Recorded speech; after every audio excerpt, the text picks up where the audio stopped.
Olá, estamos começando mais uma EBR, Escola Bíblica Redenção, e vamos dar continuidade ao estudo sobre solidariedade.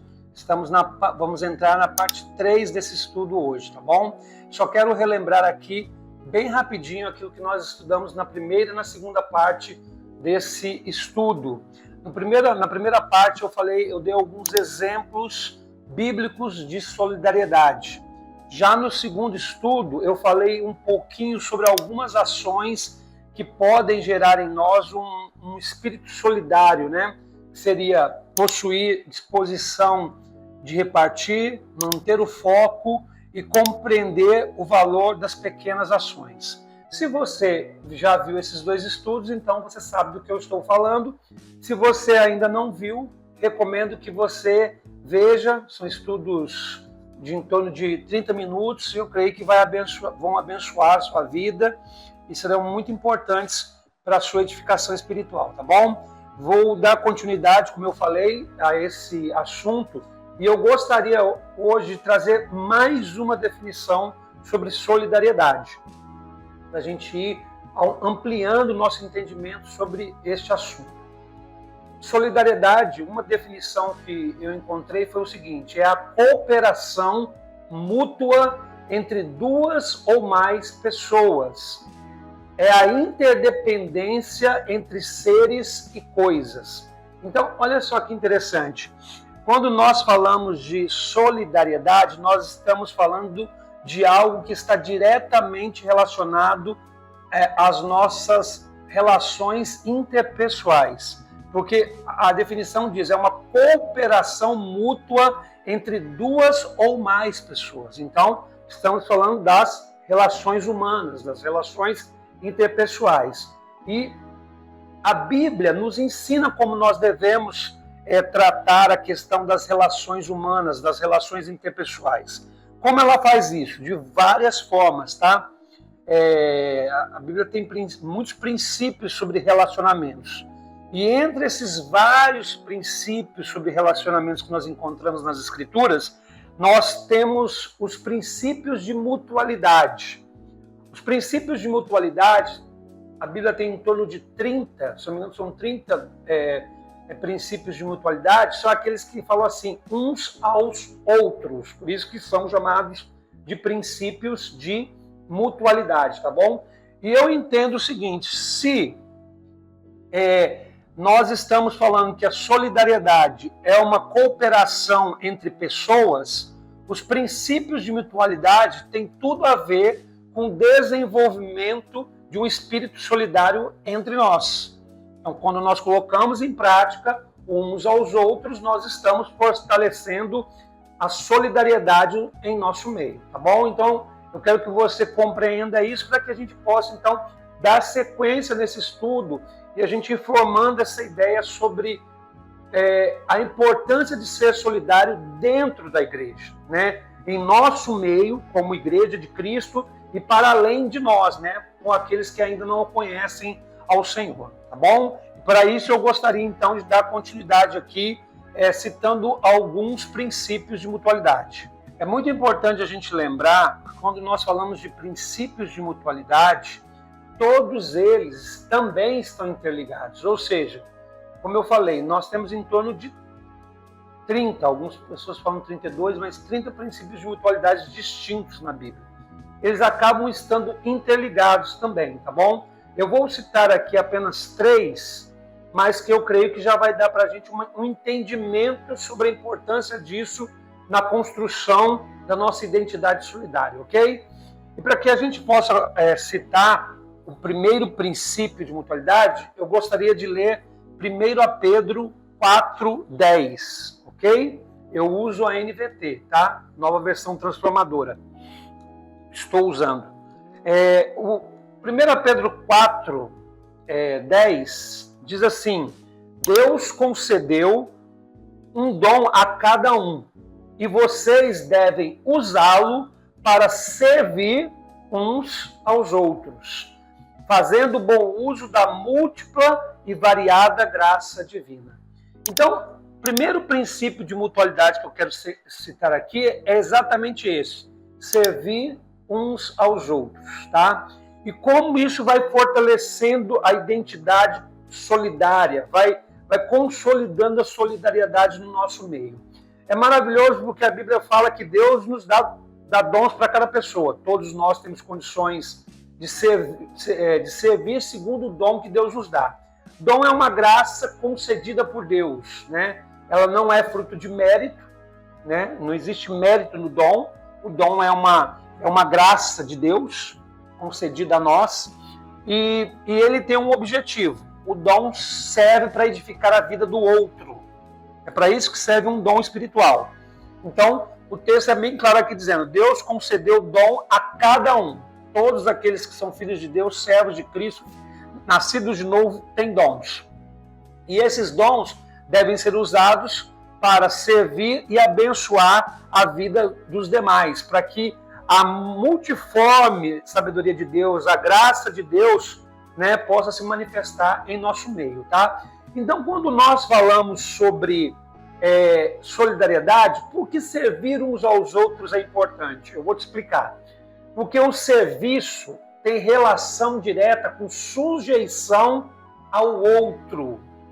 E quando nós falamos de nos sujeitarmos ao outro, nós estamos falando sobre confrontar o individualismo e o orgulho.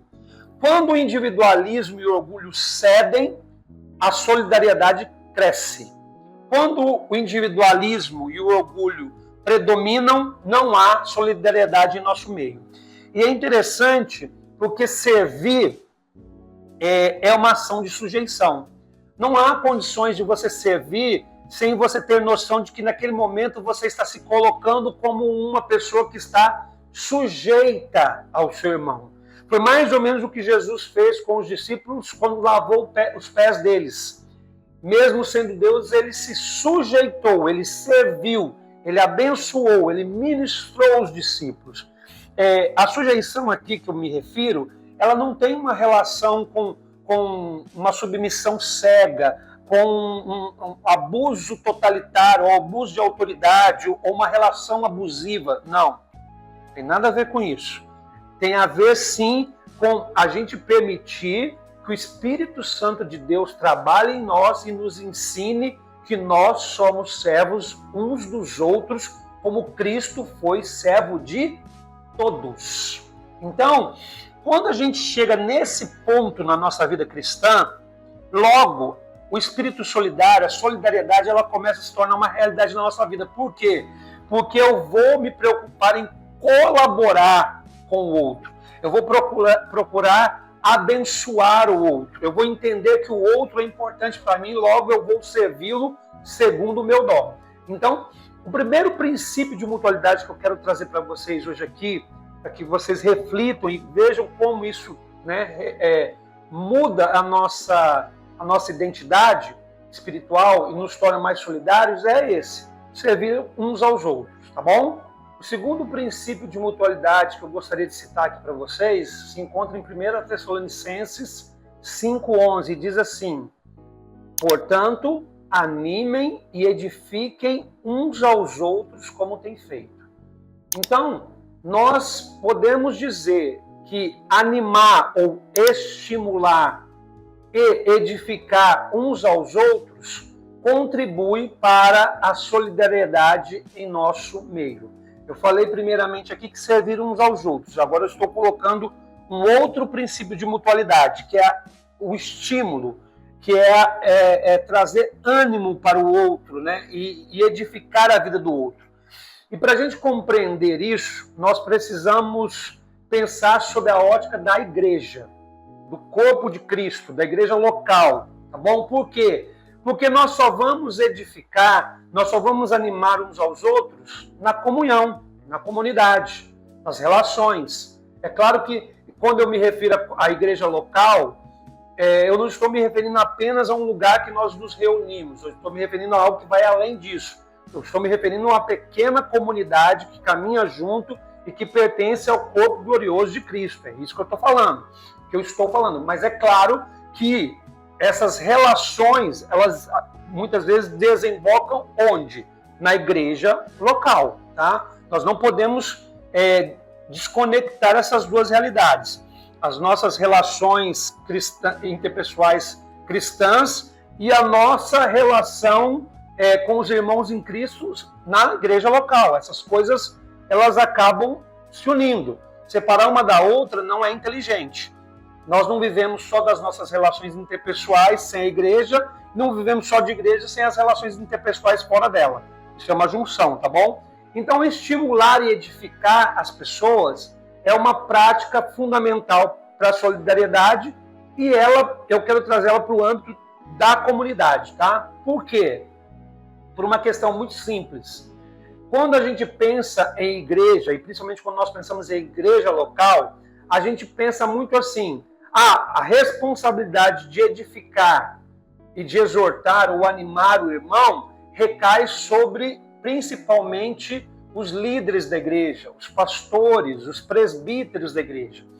A gente cria uma relação onde os líderes, pastores, presbíteros, enfim, qualquer corpo de liderança, são os responsáveis por dar toda a manutenção espiritual na igreja, quer seja de ânimo, quer seja de estímulo, de edificação, e isso cria uma relação bem problemática dentro da igreja local. Eu, particularmente, sou totalmente contra isso.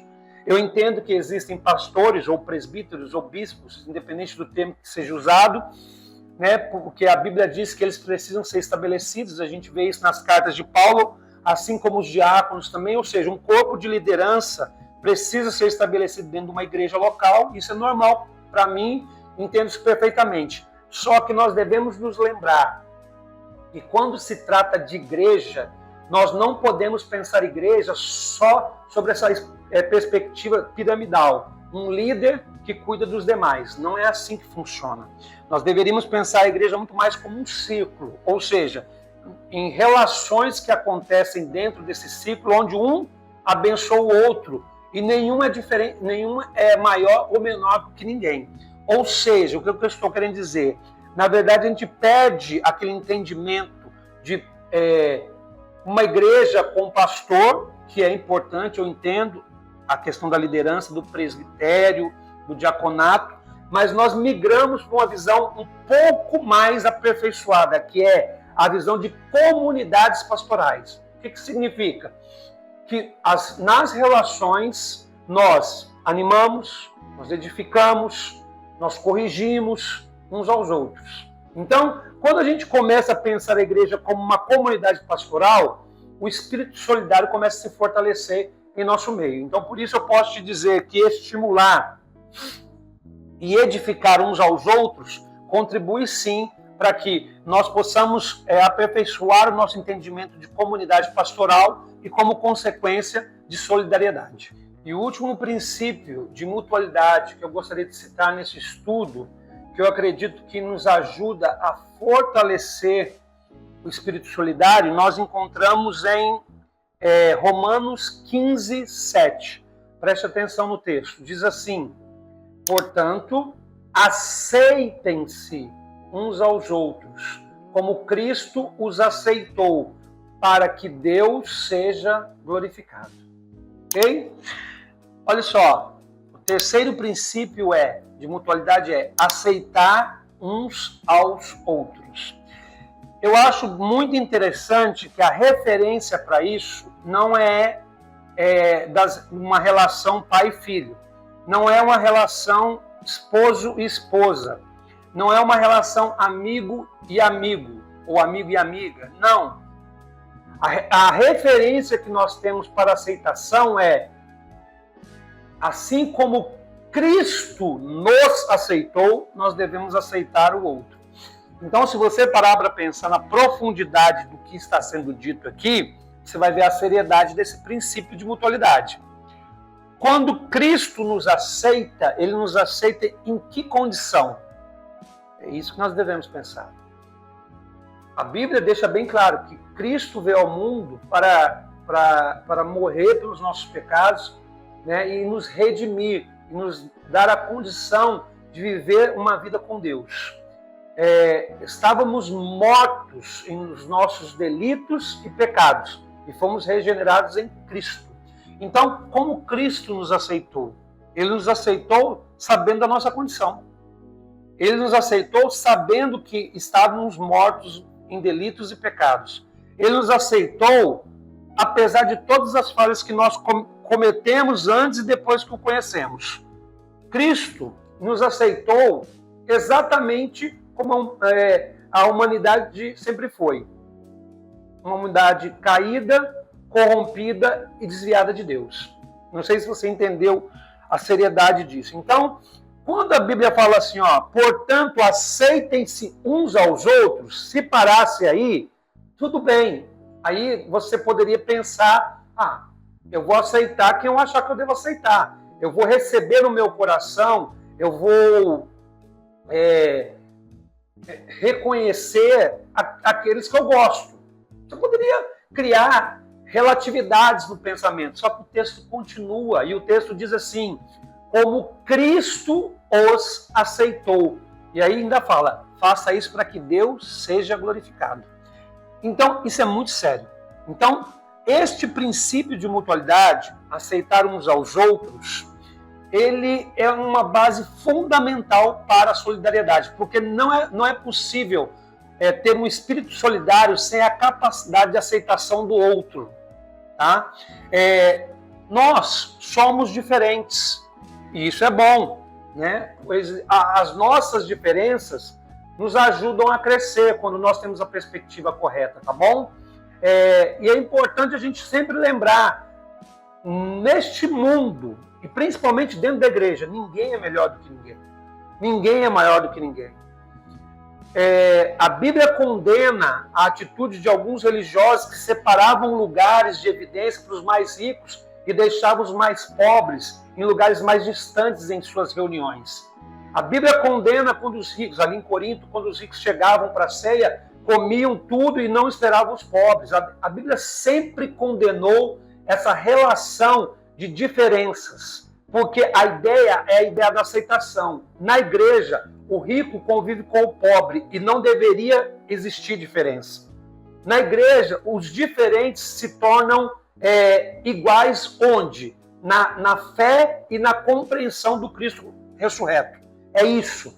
Nós erramos demais nisso. Por quê? Porque nós reproduzimos o modelo da sociedade. A sociedade é fragmentada e estratificada. Ricos não se relacionam com pobres, pessoas de diferentes culturas não se relacionam com outros. Né? Então, a gente vai separando todo mundo. Na igreja não deveria ser assim. Todos são importantes, todos devem ser aceitos, todos devem ser amados, todos devem ser recebidos, todos devem ser compreendidos no sentido assim de abrir o nosso coração. Ninguém é melhor do que ninguém. Ponto.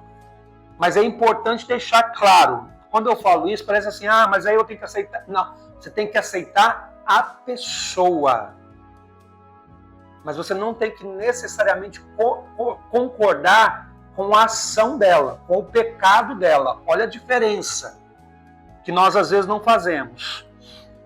A aceitação do outro é abrir o seu coração em amor para que ele venha e faça parte da sua vida.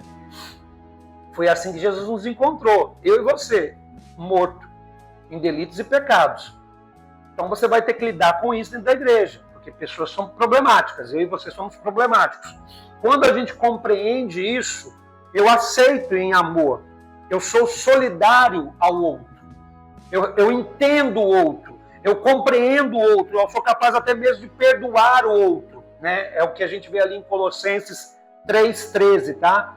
Compreensão e perdão. Colossenses 3,13. Mas é lógico que nós não temos que concordar com tudo que o outro faz. Porque se o outro estiver em pecado, é lógico que nós o aceitamos em amor no nosso coração, mas abominamos, discordamos, corrigimos, repreendemos e às vezes tomamos decisões até mais radicais com relação à ação dele, ao pecado dele. Porque aí a gente tem que separar, o corpo de Cristo tem que ser respeitado.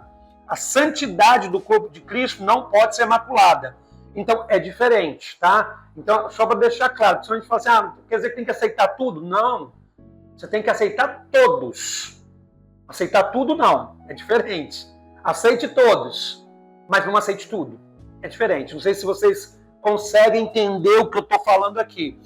A igreja não tem que ser permissiva, a igreja tem que ser bíblica. E fim. Se a Bíblia permite, permite. Se a Bíblia não permite, não permite, ponto. Não tem que nem discutir isso. Eu concordo ou não concordo. Não é esse o ponto. A Bíblia diz que sim, é sim. A Bíblia diz que não, é não. A Bíblia não afirma nada, quem sou eu para ficar afirmando? Então, a aceitação aos outros vai nos dando a capacidade de ser mais solidário, porque eu saio da minha bolha, eu saio daquelas crenças limitadoras da minha mente, sabe, religiosa, que vai atrofiando o meu cérebro. E isso me liberta. Deu para entender? Então, só para que você compreenda aqui, eu vou encerrando já daqui a pouquinho. Eu disse que os princípios de mutualidade, eles são fundamentais para a solidariedade. Tem 30 nas escrituras, eu citei 3 aqui, só para você lembrar. Servir uns aos outros, estimular e edificar uns aos outros e aceitar uns aos outros. E eu falei também aqui no início que não só esses 3, mas todos os demais, eles acabam se interligando. Mas eu só queria que você entendesse aqui um pouquinho de como a mutualidade, ela é reflexo, a solidariedade é mutualidade. E a Bíblia fala sobre isso. Então, só estou querendo deixar claro que a Bíblia fala sobre solidariedade o tempo todo. A gente não pratica muitas vezes porque a gente realmente não tem interesse. E eu quero concluir esse estudo com uma frase aqui que eu escrevi. É a seguinte: espiritualidade sem solidariedade é hipocrisia religiosa. Tá bom? Não adianta. Você pode falar que você é espiritual, que você roda, que você ora em línguas, que você rodopia, pega fogo, todas essas coisas, que você é profeta, que você é evangelista, todas essas novidades, que você leva não sei quantas pessoas para a igreja. Se você não é solidário, a sua religiosidade é totalmente hipócrita. E essa é a realidade que a Bíblia nos traz, tá bom? Encerro o estudo de hoje com essa última reflexão. Espero que você tenha gostado e peço a vocês, tá, que, se possível, compartilhem o link desse estudo, não apenas compartilhem o link desse estudo, se inscrevam nessa nova página que nós criamos do Ministério de Ensino da Comunidade Cristã Redenção e também ativem o sininho para você receber notificações. Essa página vai ser alimentada com mais coisas além da EBR, com o tempo, é lógico, né? Mas então, por favor, faça a sua parte e envie esse vídeo para outras pessoas verem, tá bom? No mais, Deus te abençoe. Até a próxima semana.